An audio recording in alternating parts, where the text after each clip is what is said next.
एक बवाल जो लगातार बिहार में बना हुआ है और उसको लेकर सियासी सरगर्मियां भी बढ़ती जा रही हैं। बागेश्वर धाम वाले बाबा धीरेन्द्र शास्त्री आजकल बिहार में हैं।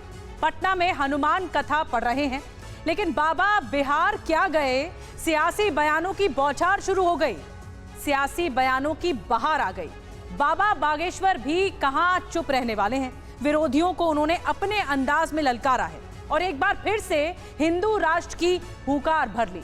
बाबा बागेश्वर की हुंकार पर अब सियासी जंग भी छिड़ गई है। एक तरफ बाबा बागेश्वर हैं तो उनके अनुयायी और हिंदुत्व का समर्थन करने वाले हैं, तो दूसरी तरफ बाबा के विरोधियों ने मोर्चा खोल दिया है और बाबा बागेश्वर के मंच को सियासी करार दे दिया है। बिहार में बागेश्वर दरबार, हिंदू राष्ट्र की भरी हुंकार। पटना से हिंदू राष्ट्र की पुकार, मंच से विरोधियों को ललकार। हिंदू राष्ट्र के लिए हनुमान जी अपनी सेना को जोड़ देंगे। बिहार में सियासी बहार, बाबा बागेश्वर पर आर पार। हमें उन परमात्मा का ध्यान करते हुए उन पर अटूट भरोसा रखना पड़ेगा। जब हम अटूट भरोसा उन पर रखेंगे तो राम जी अपने यहाँ जैसे संयोग जोड़ देंगे, जैसे लंका जाने के लिए पुल के लिए पत्थर जोड़ देते हैं, वैसे ही हमें भरोसा है कि हिंदू राष्ट्र के लिए हनुमान जी अपनी सेना को जोड़ देंगे।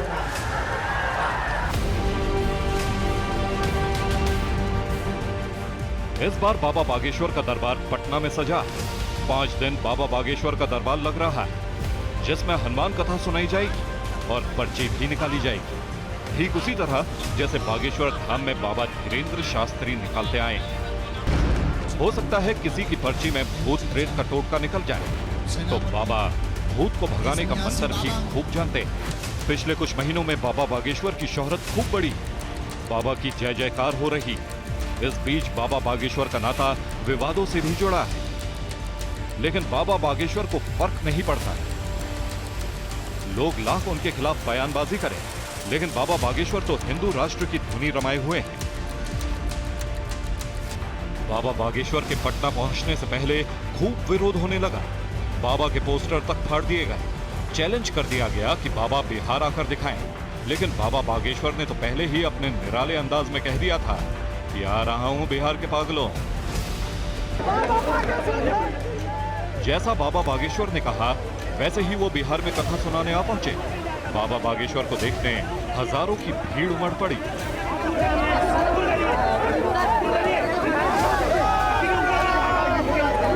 रास्ता जाम हो गया।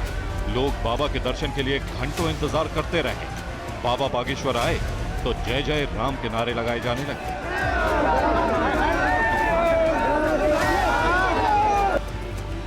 बाबा बागेश्वर हिंदू राष्ट्र का सपना देख रहे हैं। ऐसे में उनके सारथी उसी पार्टी के नेता बने जो हिंदू हिंदुत्व की बात करते हैं।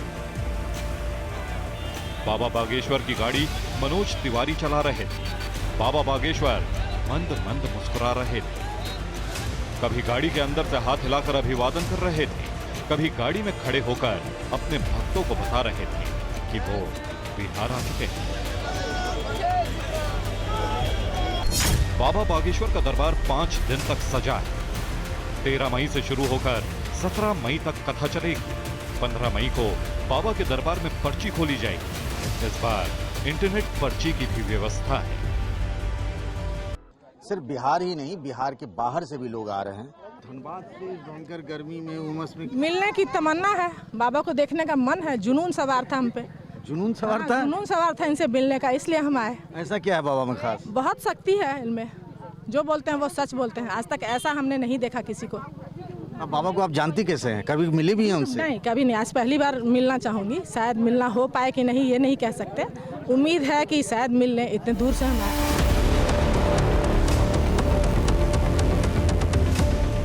बाबा के दरबार में हाजिरी के लिए हजारों की संख्या में भक्त पहुंच रहे हैं।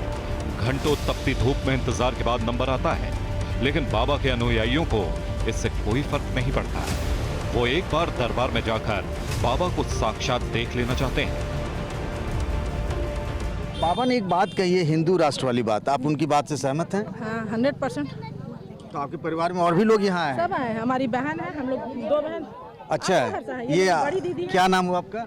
रानी प्रसाद। अच्छा, आप भी इन्हीं की तरफ भक्त हैं बाबा की? हाँ, हम लोग हिंदू धर्म को मानते हैं, तो जो भी है, जरूरी नहीं कि सारे बाबा, लेकिन ये बाबा को देखने के बाद कुछ तो श्रद्धा जगी है। कुछ है मतलब आप लोगों को लगता है श्रद्धा वो कुछ जगी क्या है, पता क्या चला? लग रहा है कि शायद मेरी बात सोचते हैं, वो लगता है कि ठीक है, काम में कहीं दिक्कत आ रही है, कुछ तकलीफें हो रही है, तो लगता है कि चलो कुछ सही रास्ता मिल रहा है।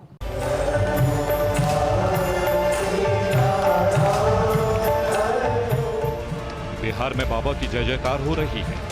बाबा के अच्छे खासे भक्त बिहार में मौजूद हैं, जिन पर सियासी निगाहें जा टिकी हैं। शायद यही वजह है कि बाबा जब पटना अपने मंडाल में कथा करने पहुंचे, बीजेपी के 5 नेता आरती उतारने जा पहुंचे, जिसमें पूर्व केंद्रीय मंत्री रविशंकर प्रसाद, केंद्रीय मंत्री गिरिराज सिंह, अश्विनी चौबे, बीजेपी सांसद रामकृपाल यादव, मनोज तिवारी, बिहार बीजेपी के प्रदेश अध्यक्ष सम्राट चौधरी और नेता प्रतिपक्ष विजय सिन्हा मौजूद थे। बाबा बागेश्वर का पंडाल पटना के नौबतपुर में लगाया गया है, जो करीब 3 लाख स्क्वायर मीटर एरिया में है, जिससे हजारों की भीड़ एक साथ बाबा बागेश्वर के दर्शन कर सकते हैं। इतना बड़ा पंडाल होने के बावजूद भी लोग पूरी तरह अंदर नहीं जा पाए, क्योंकि भीड़ बहुत ज्यादा थी। इसलिए काफी लोगों को अगले दिन के लिए रोक दिया गया और पंडाल का साइज भी बढ़ाया गया। बाबा बागेश्वर ने पंडाल में पहुंचकर कार्यक्रम का शुभारंभ हरि भजन से किया।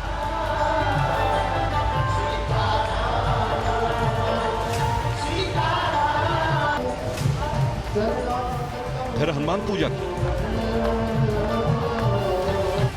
ठेठ बिहारी अंदाज में लोगों से हालचाल पूछा और कथा शुरू करने से पहले ही हिंदू राष्ट्र की हुंकार दी। हमें उन परमात्मा का ध्यान करते हुए उन पर अटूट भरोसा रखना पड़ेगा। जब हम अटूट भरोसा उन पर रखेंगे तो राम जी अपने आप ऐसे संयोग जोड़ देंगे, जैसे लंका जाने के लिए पुल के लिए पत्थर जोड़ देते हैं, वैसे ही हमें भरोसा है कि हिंदू राष्ट्र के लिए हनुमान जी अपनी सेना को जोड़ देंगे। वो काम बस बाबा बागेश्वर ने हिंदू राष्ट्र की हुंकार क्या भरी, उनके विरोधियों को इससे खूब मिर्ची लगी और बाबा पर बयानों के वार चलने लगे।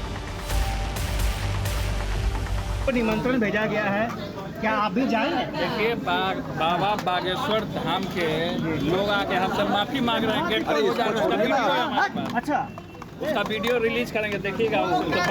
अगर बाबा रह जाते तो कोई दिक्कत नहीं थी, लेकिन अगर किसी पार्टी विशेष या पॉलिटिकल पार्टी के एजेंट के रूप में अगर मंच से उद्घोषणा करने लगें और पॉलिटिकल पार्टी के किसी नेता के बारे में उसका गुणगान करने लगें, तो निश्चित रूप से बाबा नहीं रह जाते। बाबा बागेश्वर के विरोधी खेमे की तरफ से सियासी बयानबाजी होने लगी, तो इस तरफ से बाबा के मंच पर दिखे बीजेपी नेताओं ने कमान संभाल ली। वो किसी के लिए नहीं है, वो देश के लिए। बीजेपी से उनका कोई लेना देना नहीं। और हिंदू के बगैर भारत की पहचान बनेगी क्या? सनातन के बगैर भारत की पहचान होगी क्या? सनातन के बगैर जिस दिन सनातन कमजोर होगा, भारत का लोकतंत्र भी कमजोर होगा। उन लोगों को भी कथा सुनने आना चाहिए। बिहार की संस्कृति किसी के भी कथा का या किसी व्यक्ति का विरोध नहीं है। वो जितनी बातें कह रहे हैं सब अपनी आस्था और धर्म की बातें हैं। सभी को अपने धर्म का बात कहने का अधिकार है। बाबा का दरबार पटना में सज चुका है। रोजाना 3 घंटे हनुमान कथा बाबा बागेश्वर सुना रहे हैं। भक्तों का सैलाब इतनी तादाद में जुट रहा है जो खुद ब खुद बाबा के विरोधियों को जवाब कि बाबा के खिलाफ चाहे विरोधी कुछ भी बोलें, लेकिन बाबा बागेश्वर की शोहरत में कमी नहीं हो रही, बल्कि बढ़ती जा रही। और अपने भक्तों की इतनी तादाद में जुटती भीड़ को देखकर बाबा बागेश्वर का हौसला और बढ़ जाता है, जिसके बाद वो बार बार हिंदू राष्ट्र की हुंकार भरते हैं, जिस पर सवाल उठाने वाले कहते हैं बाबा कथा सुनाने आते हैं या फिर हिंदू राष्ट्र के लिए अपना एजेंडा साधते हैं। Bureau report, TV9 Bharatvarsh.